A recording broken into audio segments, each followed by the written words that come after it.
જય સ્વામિનારાયણ વિદ્યાર્થી મિત્રો, શ્રી સ્વામિનારાયણ ગુણાતીત વિદ્યાધામ ગુરુકુળ વીરપુર જલારામ ઓનલાઈન એજ્યુકેશનની અંદર મારો આ વિડીયો જોઈ રહેલા તમામ વિદ્યાર્થી મિત્રોનું હાર્દિક સ્વાગત છે. આજે આપણે શ્રેણી 10 એટલે કે ધોરણ 10ની અંદર સંસ્કૃત વિષયમાં ષષ્ઠ પાઠ એટલે પાઠ છઠ્ઠો કાષ્ઠખંડ, કાષ્ઠ એટલે લાકડું અને ખંડ એટલે ટુકડો, તો કે લાકડાનો ટુકડો આપણે ભણવાના છીએ. બરાબર. કાષ્ઠખંડ એટલે આમ જોઈએ તો ષષ્ઠી તત્પુરુષ સમાસ પણ થશે. ક્યારેક આ પણ તમારે પ્રશ્નમાં વન લાઇનરમાં આવેલું છે વ્યાકરણની અંદર, એટલે એ પણ નોંધ લેવી. અને અહીંયા પ્રાચીન જે ભારતીય શિક્ષણ પ્રણાલી આપણી હતી, જે ઋષિ પ્રણાલી હતી, અને આપણી શિક્ષણ પ્રણાલી આપણે જે 4 જેટલી વિદ્યાપીઠો એટલે વિદ્યાનું બજાર જેને કહેવાય, આપણે એમ કંઈક વિદ્યાલય, તો કે વિદ્યાલય એટલે વિદ્યા આલય, આલય એટલે ઘર, તો કે આ વિદ્યાનું ઘર. પણ વિદ્યાપીઠ એટલે વિદ્યાનું બજાર.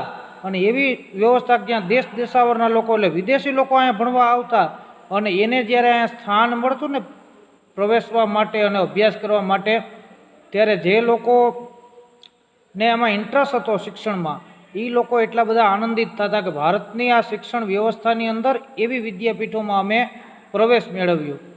એટલી બધી, કારણ કે જેની અંદર 16 સંસ્કાર અને 64 જેટલી વિદ્યાઓનું જ્ઞાન, અને 25 વર્ષ સુધીમાં તો બાળક એટલું તેજસ્વી બની જતું કે રાજા મહારાજા જ્યાં નગરમાં જે બાળક પ્રવેશે ને 25 વર્ષનું શૈક્ષણિક કાર્ય કરીને, તા જે તે સ્થળનો કે વિસ્તારનો એ ત્યારે રાજાશાહી હતી, એટલે નાના નાના રજવાડા હતા, અને રાજા છે ને આમ જોઈ બાળકને અને તરત જ પોતાના રથ નીચે ઉતરી જતો. એનું કારણ એ હતું, પછી ભલે સામાન્ય કોઈ અદના આદમી હોય ને એના બાળક હોય, આમ છતાં એ જે રાજા નીચે ઉતરી જતો એનું પાછળનું કારણ એ જ હતું કે રાજા એને માન આપતો કે આ બાળક 25 વર્ષ સુધી બ્રહ્મચર્યાશ્રમની અંદર શિક્ષણ પૂર્ણ કરીને આવ્યો છે, એટલે કે આ બધા સંસ્કારો અને જે વિદ્યાઓ શીખીને આવ્યો છે, તો એ પોતાનું અને રાષ્ટ્રનું કલ્યાણ કરશે, એટલે એટલું એને માન આપતા. એવી શિક્ષણ વ્યવસ્થા હતી.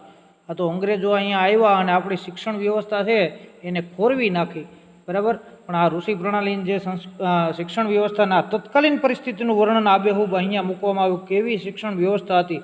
અત્યારનું જે જીવન અને અત્યારનું શિક્ષણ અને ત્યારનું આ શિક્ષણ, આ બે વચ્ચે એનો થોડોક જે ડિફરન્ટ, અને એને અનુસંધાને આપણે એના સંસ્કારો, આપણી જે ગરિમા છે એને પણ જાળવવી ખૂબ જરૂરી.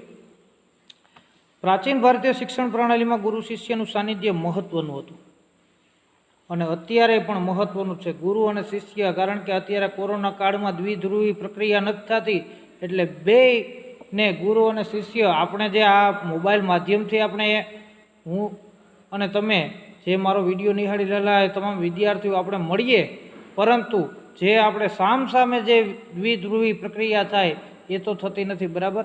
કારણ કે દ્વિધ્રુવી પ્રક્રિયા એટલે શિક્ષક બોલે અને વિદ્યાર્થી પ્રશ્ન કરે, વિદ્યાર્થી બોલે અને શિક્ષક એનો જવાબ આપે. બરાબર. અને શિક્ષક પ્રશ્ન કરે અને વિદ્યાર્થી એનો જવાબ આપે. આ જે પદ્ધતિ એની અંદર બેયનું સાનિધ્ય એટલે બેયનું હોવું તો જરૂરી જ છે, અને ત્યારે હતું. પણ અત્યારે એવું છે કે હોસ્ટેલનું જેમ જીવન હોય, તો એમ માનો કે વિદ્યાર્થી છે એ શિક્ષકના સંપર્કમાં લગભગ મોટે ભાગે વધારેમાં વધારે સમય હોય એની પાસે, અને સતત એને શૈક્ષણિક કાર્યો પણ થતું હોય, અને કાંઈક ને કાંઈક નવા વિચારો એનામાં પ્રવેશતા હોય, કાંઈક ને કાંઈક નવા વિચારો એને મળતા હોય. બરાબર. અને બેયનું સંશોધન હોય. ગુરુકુળમાં નિવાસ કરીને વિદ્યાભ્યાસ કરવાની પરંપરાને કારણે આખો દિવસ બંનેનો સાથ રહેતો હતો. ગુરુકુળની અંદર એ સમયની મોટી આશ્રમ વ્યવસ્થાઓ હતી, અને ત્યાં એકબીજાનો સાથ સતત નિવાસમાં એક સાથે. અને એવું નહીં કે અહીંયા તો વેકેશન પડતા હજી હોસ્ટેલના વિદ્યાર્થીઓ ઘરે જતા હોય. ત્યારે તો 25 વર્ષ સુધી, એટલે બાળક જ્યારે પ્રવેશ કરે 6, 7 કે 8 કે 9 વર્ષ કે 10 વર્ષે, ત્યાર પછી સતત ને સતત સદંતર 15 વર્ષ સુધી એ શિક્ષણ તે એક સાથે લેતો. ક્યારેક જવલ્લે એને ઘરે જવાનું થતું, નહીતર એકદમ આશ્રમ શાળાની અંદર જ જે પોતાના શિક્ષક કે ગુરુ હોય ને એનું સંતાન બનીને જ એ રહેતા હતા. અને તમામ વ્યવસ્થા પછી રાજાનું સંતાન હોય તો ભલે, સામાન્ય માણસનું સંતાન હોય તો ભલે, એ ત્યાં બધાય લગભગ એક તંત્રે એટલે કે ટૂંકમાં એક સમાન રીતે એને શિક્ષણ આપવામાં આવતું, ને એક સમાન એને બધા કાર્યો કરાવવામાં આવતા. બરાબર. કારણ કે ભિક્ષાવૃત્તિ કરવા માટે જાય એટલે કે ટૂંકમાં ભિક્ષાટન એટલે કે પોતાના ગુરુ માટે, તો નગરની અંદર તો એમાં રાજાના સંતાનો હતા એને જવું પડતું, આવી વ્યવસ્થા હતી. તેથી ગમે તે ઘડીએ અને ગમે તે સ્થળે ગુરુ પોતાના શિષ્યને જ્ઞાન પીરસવાનું રાખતા. હવે એવું નક્કી નહોતું ત્યારે કે આ સમય જે આમાં આપણે અત્યારે લેક્ચર હોય કે આટલાથી આટલા વાગ્યા સુધી ગુજરાતી, આટલાથી આટલા વાગ્યા સુધી ગણિત, આટલાથી આટલા વાગ્યા સુધી સામાજિક વિજ્ઞાન કે બીજા કોઈ વિષય, બરાબર, વિજ્ઞાન. પણ ત્યારે એવી પદ્ધતિ, આમ ટૂંકમાં વેદની ધૂન ને આન તેને એવું સવારમાં એ નિયમો પ્રાર્થના હતી. પરંતુ ગુરુને જ્યારે સમય મળે અને પોતાના શિષ્યને જ્ઞાન પીરસવાનું રાખતા ગમે ત્યારે, બરાબર. એટલે એને જ્યારે જ્ઞાન એમ થાય કે અત્યારે, એટલે આ એક વ્યવસ્થા એવી હતી. આ કારણે નિયત અભ્યાસક્રમનો પાઠ ભણવાની સાથે સાથે ક્યારેક સાહજિક રીતે અને ક્યારેક આકસ્મિક રીતે પણ શિષ્યને જ્ઞાન પ્રાપ્ત કરવાનો અવસર મળતો હતો. જો નિયમિત તો હતું એ સમયે અભ્યાસક્રમ તો હતો જ, અને પાઠ ભણવાની તો હોય, એ પાઠ બધે ભણવાની સાથે સાથે ક્યારેક સાહજિક રીતે પણ કાંઈ પ્રશ્ન થાય, સાહજિક રીતે જે કાંઈક આકસ્મિક રીતે કોઈ જ્ઞાન એને, બરાબર, જ્યારે પ્રજ્વલિત થાય, અથવા તો એમ માનો કે કલ્પના શક્તિ અથવા તો એની સામે એવો કોઈ કારણ કે પ્રશ્ન આવે તો ત્યારે પણ વિદ્યાર્થીને એ જ્ઞાન પીરસી દેતા, એટલે પ્રાપ્ત કરવાનો અવસર મળી જતો, તક મળી જતી, પ્રસંગ આ ઊભો થતો. આ પરંપરા આજે પણ પ્રાચીન પદ્ધતિથી સંસ્કૃતનું અધ્યાપન કરાવતી પાઠશાળાઓમાં ને ગુરુકુળોમાં સચવાયેલી છે, અત્યારે પણ છે, બરાબર. જ્યાં ગુરુકુળો છે, જ્યાં ખરેખર વિદ્યાર્થીઓ હોસ્ટેલમાં રહે છે, એને આવી રીતે એને તક મળે છે. આવો જ એક પ્રસંગ આ પાઠમાં છે. નદી કિનારે શિષ્ય સાથે ભ્રમણ કરતા ગુરુને આકસ્મિક રીતે નદીના પાણીમાં તરતો એક કાષ્ઠખંડ એટલે લાકડાનો ટુકડો નજરે પડે છે. જુઓ, બરાબર, આપણને તમારે ચિત્રમાં આ રીતે પણ આપેલું છે તમારા પાઠમાં, બરાબર, કે લાકડાનો ટુકડો અત્યારે એક નદીની અંદર ગમન તરી રહ્યો છે. અહીંયા એક શિક્ષક અને વિદ્યાર્થી એ નદીના કાંઠે ભ્રમણ કરી રહ્યા છે. તો લાકડાનો ટુકડો નજરે પડે છે તે કે તરત જ ગુરુની પ્રજ્ઞા એટલે બુદ્ધિ, પરિપૂર્ણ પ્રજ્ઞા જેને કહેવાય, બરાબર, જે પ્રતિભા છે એ પોતાના શિષ્યને એક મહત્વનું જ્ઞાન પીરસવા માટે સક્રિય બને છે. અને તરત જ એમ થાય કે મારા વિદ્યાર્થીને કંઈક આપવું, એમાંથી જે એને જે પ્રશ્ન જાગે, જે બુદ્ધિ એમાં એનું જે પ્રજ્ઞા પ્રજ્વલિત થાય, અને એ સમયે અને એ સ્થળે કોઈ ગુરુએ પોતાના શિષ્યને જે જ્ઞાન આપ્યું હતું ને તે આજે પણ એટલું જ પ્રસ્તુત છે. અને તે સમયે એને જે લાકડાનો ટુકડો જોઈ અને દેખાણું, જે કલ્પના જાગી, જે વિચાર આવ્યો, જે મનન થયું, જે ચિંતન થયું, એ આજે પણ, એટલે આપણને બેઠે બેઠું આપણને એ સમયે જે હતું એ સીધું અહીંયા મૂકવામાં આવેલું છે. કાષ્ઠખંડ પોતાના જન્મકાળથી જ પાણીમાં તરવાનો ગુણ ધરાવે છે, બરાબર. દરેકનામાં એક ગુણ હોય છે, બરાબર. લાકડું છે એ નદીમાં તરવાનો ગુણ ધરાવે છે, એ હંમેશા તરતું જાય, પથ્થર હોય તો ડૂબી જાય. સદભાગ્યે, નસીબ જોગે તે સમુદ્રને મળતી નદીના પાણીમાં આવી પહોંચ્યો છે. અને લગભગ મોટાભાગની નદીઓ છે એ સમુદ્રને મળતી હોય, પણ કોઈ નાની નદી, નાનીથી મોટી નદીને મળતી હોય. ક્યાંક ઘણી વખત અમુક નદીઓ છે એ ન મળતી હોય, કે દાખલા તરીકે એવી રીતે બીજા એના જે પ્રવાહ હોય આડા ફાટતા હોય, બાકી મોટે ભાગે મળતી હોય. તો આ તો જે નદી છે એ ખરેખર પાણીમાં એવામાં આવી પહોંચે છે કે જે સમુદ્રને મળે છે. તેથી હવે આ કાષ્ઠખંડને એટલે રત્નાકર મનાતા સમુદ્રમાં પહોંચવાનું સ્વાભાવિક રીતે સૌભાગ્ય પ્રાપ્ત થવાનું છે. અને એમાંથી લાકડાનો ટુકડો આપણે જોયું એમ ચિત્રમાં, બરાબર, તમારે પુસ્તકમાં સામે આપેલું જ છે. તો એ લાકડાનો ટુકડો અહીં ગુરુ જોવે છે કે આ નદી મોટી છે અને એ હંમેશા સમુદ્રને મળવાની છે. એટલે એવી નદી, સમુદ્રને મળવાની નદી, રત્નાકર એટલે જેની અંદર રત્ન એટલે કે ડાયમંડ, હીરા જેની અંદર, બરાબર, મોતી જે એની અંદરથી પાકે, જે હીરા પાકે, બસરોના મોતી. કારણ કે સમુદ્રની અંદરથી જ આ બધી વસ્તુની પ્રાપ્ત થાય. ઓલી છીપ નામની માછલી હોય અને એ સ્વાતિ નક્ષત્રનું પાણી ઝીલે અને એમાં મોતી એટલે કે આવું હીરો પાકે, બરાબર. એટલે કે હીરો જેની અંદર હીરાઓ પાકે છે, ડાયમંડ જેની અંદર પાકે, રત્નો પાકે છે, એટલે રત્નાકર. તો એ રત્નાકરને એની અંદર અનેક વસ્તુ આમાંથી સમુદ્રમાંથી આપણને પ્રાપ્ત થાય છે. દરિયામાં મરજીવા જેવો જાય છે અને તે ખરેખર સોનાનો ખજાનો લાવે, આવી આપણે કાવ્યો, ગીતો અને વાતો પણ સાંભળી છે. રત્નાકર મનાતા સમુદ્રમાં પહોંચવાનો સ્વાભાવિક રીતે સૌભાગ્ય એને પ્રાપ્ત થવાનું છે. સ્વાભાવિક, કારણ કે લાકડાનો ટુકડો નિર્જીવ છે, પણ એને સમુદ્રમાં કોઈ કારણે છે પાણી એને વેગમાં ભેગો લીધો. પણ જ્ઞાની ગુરુની દ્રષ્ટિએ આ સૌભાગ્ય પ્રાપ્તિના માર્ગમાં વિઘ્નો પણ જોઈ શકે છે. પણ આ તો જ્ઞાની ગુરુ કે આ ટુકડો પહોંચી જ જાય એવું નથી, આ નદી એને પહોંચવાની છે ત્યાં, બરાબર. એવી મોટી નદી છે, સમુદ્રને જ મળવાની છે, પણ લાકડાનો ટુકડો આવું બને તો ન પણ પહોંચે એવું એની બુદ્ધિમાં વચ્ચેના વિઘ્નો એ જોવે, બરાબર. આ વિઘ્નો તરફ પોતાના શિષ્યનું ધ્યાન દોરીને ગુરુ જણાવે છે કે જો આ કાષ્ઠખંડ પોતાને આ વિઘ્નોથી બચાવતો રહે તો જ તે સમુદ્રમાં પહોંચી શકે છે, અન્યથા નહીં, બરાબર. માણસને પણ કાષ્ઠખંડ તરીકે કલ્પીને ગુરુએ સરસ રૂપક ગોઠવી આપ્યું છે, બરાબર. અહીંયા રૂપક આપ્યું છે લાકડાનો ટુકડો, તો પણ માણસને પણ કાષ્ઠખંડ જેવો એટલે લાકડાના ટુકડા જેવો જ કહ્યો કે, કારણ કે માનવના જીવનની અંદર આ જે લાકડાના ટુકડામાં 4 વસ્તુ વિઘ્નો આવે એમ માણસના જીવનમાં પણ આવી શકે, અને તે દ્વારા ખૂબ જ સહજ રીતે શિષ્યને ઉપદેશ આપ્યો છે. ગુરુનો ઉપદેશ છે કે માણસ પણ જીવનમાં આવતા 4 વિઘ્નોથી પોતાની જાતને બચાવી લે તો જ સુખરૂપી સમુદ્રને પ્રાપ્ત કરવાનું સૌભાગ્ય મેળવી શકે છે, બરાબર. એ તો જ મેળવી શકે, કારણ કે આ વિઘ્નો જેમ લાકડાના ટુકડાને આવે એમ માણસને પણ આવે છે, બરાબર. તો જોઈએ પાઠ. ગંગા તીરે એકઃ ગુરુ શિષ્યેણ સહ વર્તમાન આસીત. જો શરૂઆત પાઠની થાય છે કે ગંગા નદીને કાંઠે ગુરુને શિષ્ય, બરાબર, સાથે ફરતા હતા. વર્તમાન, બરાબર, એટલે સાથે ફરતા હતા. ગંગા એક તો પવિત્રમાં પવિત્ર અને મોટામાં મોટી ભારતની નદી, હેકણ કટકો હાડરો, અને જો ગંગામાં જાય તો 71 પેઢી માય ભૂત ન સર્જે ભાગીરથી. ભગવાન શિવના મસ્તક ઉપર રહી, બરાબર, અભિમાન આવ્યું ને શિવ ભગવાન એનું અભિમાન તોડ્યું અને પોતાની જટામાં સમાવી લીધી.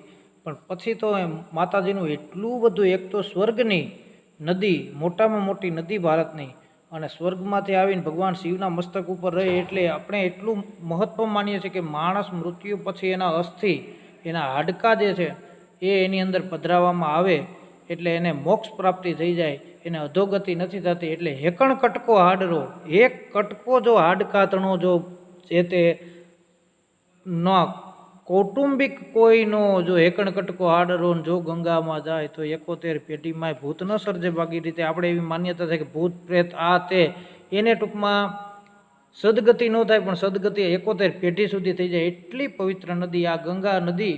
અને એના કાંઠે એક શિષ્ય, એક વિદ્યાર્થીની સાથે એના ગુરુ છે એ ફરતા હતા. સ જલ પ્રવાહેણ નિયમાન કંચન કાષ્ઠખંડમ દર્શયન શિષ્યમ આહ અયમ જલ પ્રવાહેણ સહ સમુદ્રમ પ્રાપ્સ્યતિ, પરંતુ ગમન માર્ગે તીરે સંલગ્નતા, ભારાધિક્યેન જલે નિમગ્નતા, આવર્તપાતતા, નદી જલ વિયોગશ્ચેતિ, નદી જલ વિયોગશ્ચ ઇતિ, બરાબર, નદી જલ વિયોગશ્ચેતિ ચત્વારો વિઘ્નાઃ ન ભવેયુઃ તદા એવ.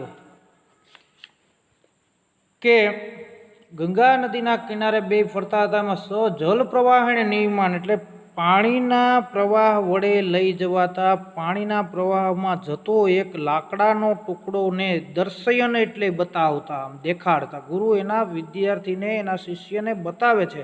શિષ્યમાં શિષ્યને કહ્યું, બોલ્યા, આ એટલે બોલવું, કે અયમ જલ પ્રવાહેણ સ, કે આ લાકડાનો ટુકડો પાણીના પ્રવાહ સાથે સમુદ્રમાં પહોંચશે, પણ એમાં પહોંચશે, પણ પરંતુ પ્રાપ્સ્યતિ એટલે પહોંચી જાય કે પહોંચે, પણ પરંતુ ગમન માર્ગે, પરંતુ એનું કારણ છે કે વચ્ચે હજી ન પહોંચવાના, પણ જવાના માર્ગમાં, ગમન માર્ગે જવાના માર્ગમાં તીરે સંલગ્નતા એટલે માર્ગમાં કિનારા પરનું જોડાણ. જો લાકડાનો ટુકડો આમ કિનારા તરફ જાય ને તો એ વેનમાં ન જઈ શકે, એટલે ત્યાં પડ્યો રહીએ, એટલે સમુદ્રમાં ન પહોંચે, બરાબર. અથવા તો બીજું, ભારની અધિકતાને કારણે ભારાધિક્યેન એટલે ભાર જો વધારે વજન હોય ને પાણીનો પ્રવાહ એટલો ન હોય ને એવી રીતે થાય તો ડૂબી જાય. એટલે વધારે વજનને કારણે પાણીમાં ડૂબી જવું તો પણ ન પહોંચે. નિમગ્નતા એટલે ડૂબી જવું. આવર્તપાતતા અને વમળમાં પડવું, બરાબર. વચ્ચે જે ઘૂમરી પડતી હોય ને એમાં જો આવી જાય તો એ વમળમાં પડી જાય તો પણ ન પહોંચે. અને નદીના પાણીથી વિખૂટા જ પડી જાય. ઘણી વખત નદીનું પાણી વેન કે એક બાજુ જતું હોય અથવા તો કાંઠા ઉપર એ ઓવારે જે આપણને કાઢી નાખે એવી રીતે ઓવારે જો કાઢી નાખવામાં આવે ને એનાથી જુદો પડી જાય તો ચત્વારો વિઘ્નાઃ ન ભવેયુઃ તદા એવ. જો આ 4 પ્રકારના વિઘ્નો ન હોય ત્યારે જ એ પહોંચે, બરાબર. તદા એવ, ત્યારે જ, એટલે ટૂંકમાં કહેવાનું તો જ એ સમુદ્રને મળી શકે, સમુદ્રમાં જઈ શકે, સમુદ્રમાં પહોંચી શકે. ગુરુ રગ્રે એટલે ગુરુ શિષ્યને આગળ ઉપદેશ આપે છે. ઉપદિષ્ટિ શિષ્યમ ગુરુ અગ્રે એટલે આગળ ઉપદેશ આપતા આપતા કહે છે વયમ સર્વે માનવાહ અપી કાષ્ઠખંડાઃ એવ. વયમ એટલે આપણે બધા મનુષ્યો પણ માનવાહ આપી મનુષ્યો પણ કાષ્ઠખંડા એવ કાષ્ઠખંડો જેવા જ છીએ, એટલે કાષ્ઠખંડ જ છીએ, બરાબર. અહીંયા રૂપક આપેલું છે કે જેમ લાકડાના ટુકડાને 4 વિઘ્નો નડે નહીં તો એ પહોંચી શકે એમ અસ્માકમ જીવન મેવ નદી, એને 4 જે વિઘ્નો કીધા હતા એમાં નદી મુખ્ય વસ્તુ છે ને કે ભાઈ નદી ને એમાં 4 વિઘ્નો.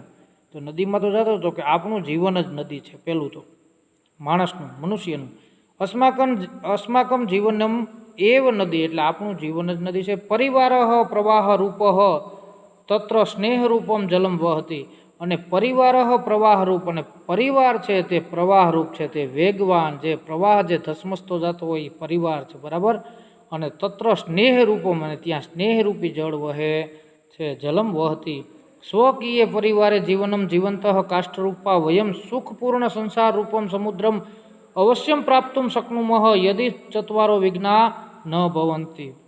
હવે એની સાથે રૂપક દર્શાવતા બેયને તાદાત્મ્ય થાય છે, બરાબર. કે ઓને 4 વિઘ્નો આવે એમાં અહીંયા પણ નદીરૂપી જીવનમાં ની અંદર એણે કીધું કે આપણે પણ આ જ વસ્તુ છે કે ગુરુ જે આગળ ઉપદેશ આપતા કે આપણે બધા મનુષ્ય પણ કાષ્ઠખંડો જેવા છીએ. આપણું જીવન જ આખું એક નદી છે. આપણો પરિવાર પ્રવાહરૂપ છે, ત્યાં સ્નેહરૂપી જળ વહે છે.